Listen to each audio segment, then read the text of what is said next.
We're here with Alex Findlay of Annealing Made Perfect, and he is going to describe some pretty exciting innovations.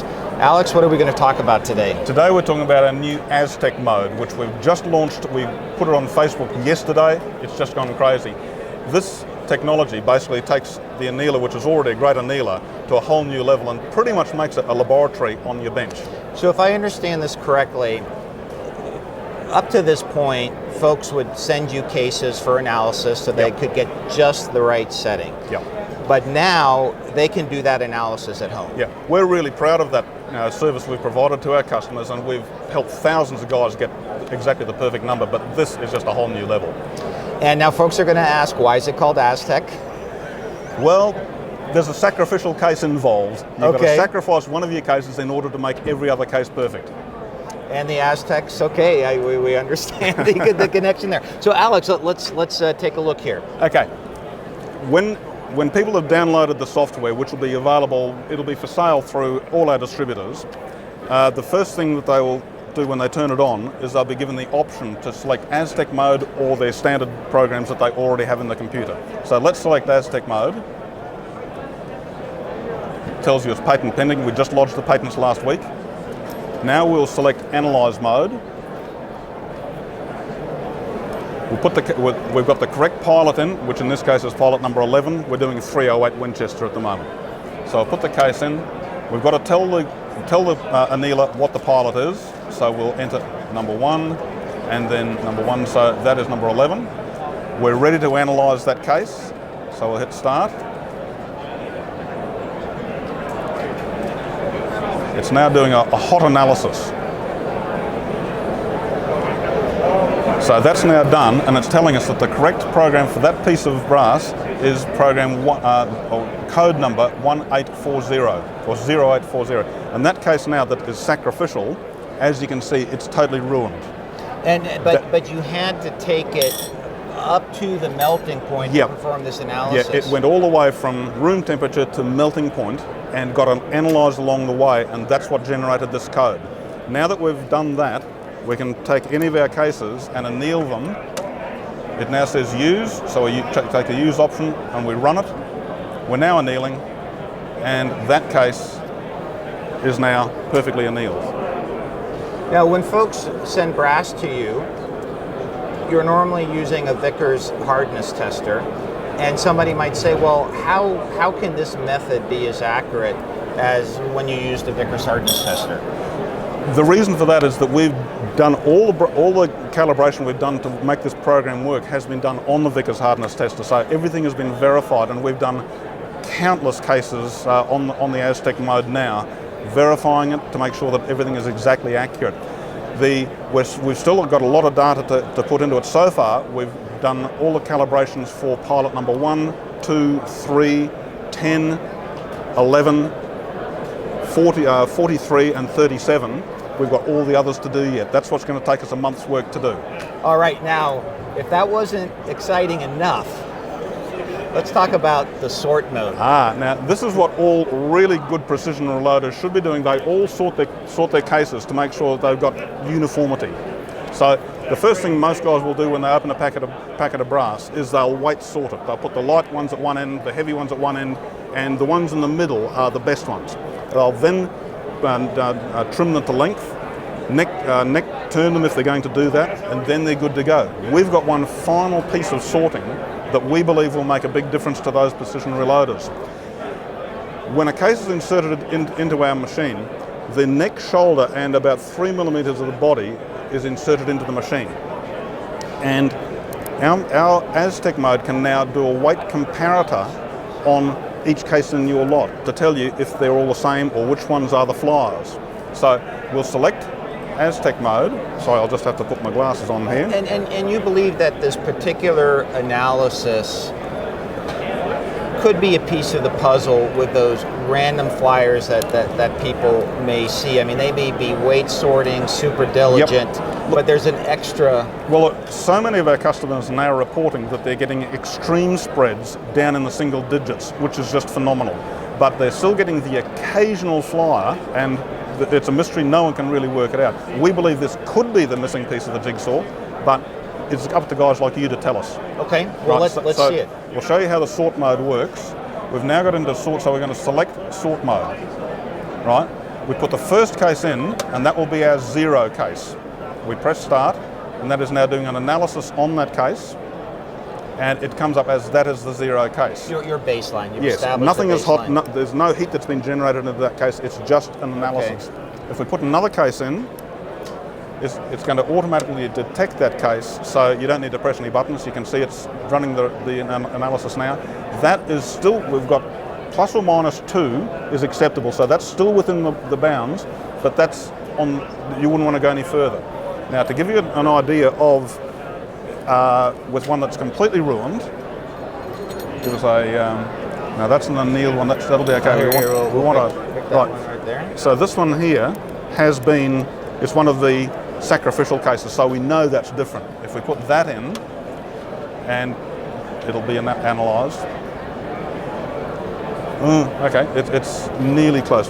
Give us another one. Okay.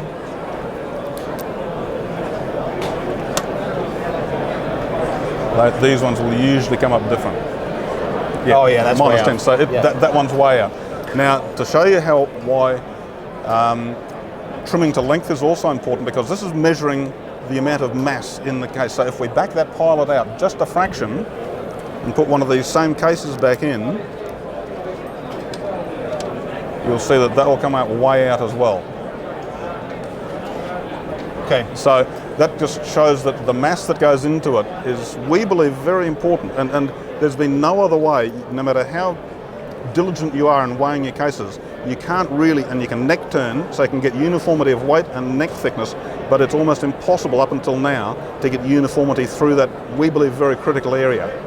And now this doesn't replace weighing, because your baseline case is probably that one toward the top of the bell curve, Yep. or would this replace weighing your cases? No, you still need to weigh your cases, because this is just measuring. It's a mass comparator. It's not. Okay. It's not weighing.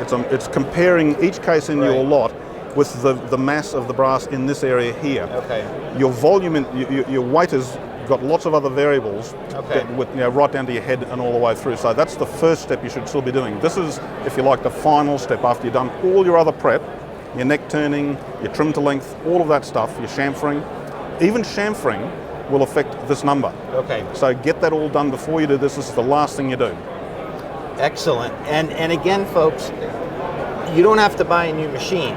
Every one of your customers, correct, Yep. has the option to upgrade when the software becomes available. That's right. It'll be a straight download with the USB cable which we supplied with the machine in the first place.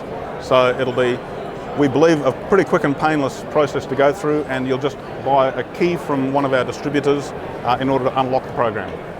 Alex, and again, what would that upgrade retail for roughly? It'll be $250 US. And a lot of R&D went into this. Huge amount, and it's still a lot of R&D still has to be done in order to get all the data into it. Excellent. Well, Alex, thank you for explaining that, and thank you for creating a product that's really been future-proofed. We've had one guy describe it as being the Tesla of annealers, and that's probably a pretty good description. Very good, very good. Well, Alex, thank you very much. Ed, thanks. We're at the Annealing Made Perfect booth with Matt. Matt? Yep. One of the, everyone loves the amp machine for annealing. If you're actually looking for very precise brass cases, the annealing process is critical. And in fact, 6.5 guys both have their amp annealing machines. We're very excited about the case feeding, because if you're a high volume shooter, you're actually doing these cases one by one. But now, with this innovation that you're going to demonstrate, you can automate that process.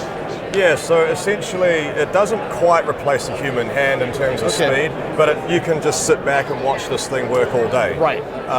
Right now we've got a Dillon hopper attached to it. This is just an option. You can use a Hornady.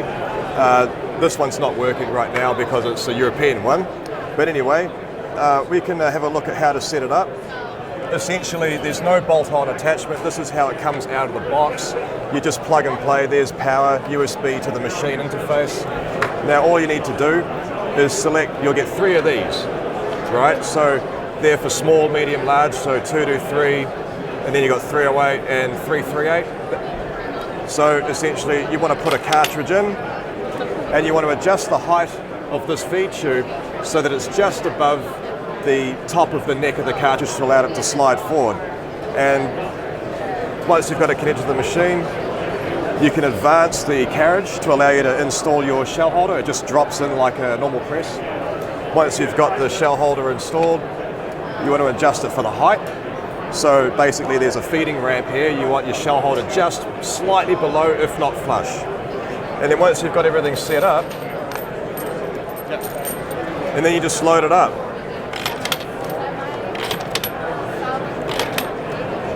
And then you select your program, and away it goes.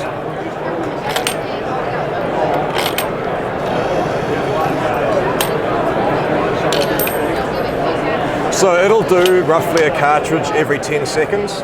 That's about the rate of feed. Okay.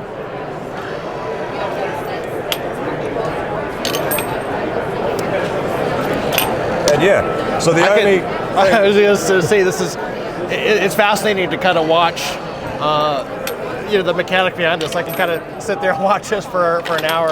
yeah, It's so fascinating. when I designed this with the help of Blender Design back in Auckland, Okay. essentially, I'll just turn that off actually for now. Now let's talk a little bit about kind of the upgrade process. So for folks that have an amp machine, is there a firmware upgrade to accept Yeah. this device, and how does that work? So essentially you use a USB cable that was supplied with the machine, go onto our website and you can just download it. The actual software for the auto feeder comes with the auto feeder, so that's not additional or anything like that. In fact, all new machines that we produce will have the auto feeder software already built in. Okay. So it's only the existing customers will have to worry about that. And then these machines would be available when and then roughly what price? So right now everything's ready to be assembled, except we don't have the circuit boards yet, and we're thinking we'll get those late February, then we start building all through March, and we're going to start shipping the first units in around about April. It will look slightly different to this. This is a prototype, and basically we've improved the design quite a lot. So this is all going to be one piece. This is going to be polycarbonate instead of acrylic, so much more durable. We think the life of this unit's going to be pretty good. We expect it to do multiple hundreds of thousands of cartridges before even having a problem, and it's modular, so let's just say this gear drive does wear out in the distant future, you can replace that just with that individual part. Right. So, Now, obviously it looks like you got a Dillon case feeder, that would be separate, correct? yeah, so basically it's from here down what you get with the Amp Mate is what it's called. Okay. It's up to you how you feed it. Gotcha. And this is just a simple stand. This is a 1-inch diameter tubing, however you mount it. Okay, so this is a standard number 3 shell holder for your 223. There's your 50 caliber one. We're going to be having our new machine for 50 caliber coming out pretty soon with Aztec mode capable. So we think that's pretty cool. Okay. Well, very good. Great information. Thanks, Matt. Appreciate the update and best of luck this year. Yeah.